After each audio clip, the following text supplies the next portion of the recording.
पाकिस्तानियों के दोहरेपन को या उनके डबल स्टैंडर्ड्स को आप एक डायग्राम से समझें। वो इस तरह के आप ये समझ लें कि ये दो पाइप हैं। ये वाला पाइप जो है ये पाकिस्तानियों की वो बातें हैं जो वो ज़ुबान से सिर्फ कहते हैं और जिसका कोई पर्पस प्रैक्टिकल मकसद नहीं होता, ये सिर्फ ज़ुबान से कहने वाली बातें हैं।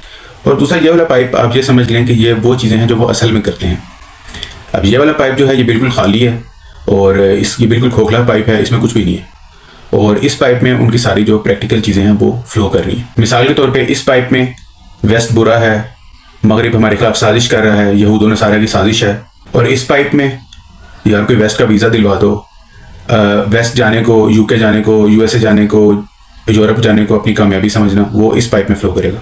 इस पाइप में सिर्फ ये फ्लो करेगा कि वेस्ट बुरा है, मगरिब ने हमारे खिलाफ साजिश कर दी। इसी तरह मिसाल के तौर पे इस खोखले वाले पाइप में एक और नारा फ्लो करता है, वो ये है कि हमने इस्लाम नाफिज करना है, हमने इस्लामी निज़ाम में रहना है, हमें इस्लाम चाहिए।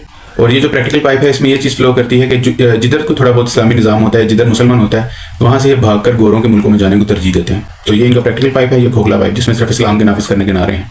ये खोखले पाइप में इस्लाम नाफिज करने के नारे। और इस तरह की और बहुत सी मिसालें, लेकिन एक मिसाल मैं आपको और दे देता हूँ। मिसाल के तौर पर इस पाइप में यह है कि जी बैंकिंग सूद है, बैंकिंग हराम है, बैंक की नौकरी करना हराम है। और इस पाइप में सारों ने अपने बैंक अकाउंट खुलवाए हुए हैं, सारों ने अपने पैसे बैंक में रखवाए हुए हैं। तो यानी कि प्रैक्टिकली कोई अपने पे लोड लेने को तैयार नहीं, हर कोई बैंकिंग का फायदा उठा रहा है। लेकिन इस पाइप में वो सिर्फ ये कहते हैं बैंकिंग हराम है और बैंक की नौकरी करना हराम है। यानी कि जिस चीज़ का अपने से कोई ताल्लुक ना हो वो हराम है और जिस चीज़ का अपने से ताल्लुक हो यानी बैंक अकाउंट वगैरह का वो जायज़ है, या तौवन करहन जायज़ है, यानी कि हम मजबूर हैं ये करने के लिए। लेकिन बैंकिंग हराम है। ये इस पाइप में बैंकिंग हराम है, इस पाइप में जो है वो हर एक के बैंक अकाउंट है। तो बस मुसलमानों का ओवरऑल और स्पेशली पाकिस्तानियों का यही डबल स्टैंडर्ड, यही दोहरे मेयार, कहना कुछ करना कुछ, यही इनकी अमली ज़िंदगी के तज़ादात, अमली ज़िंदगी की कॉन्ट्रडिक्शंस हैं जिसकी वजह से इनका ये हाल है।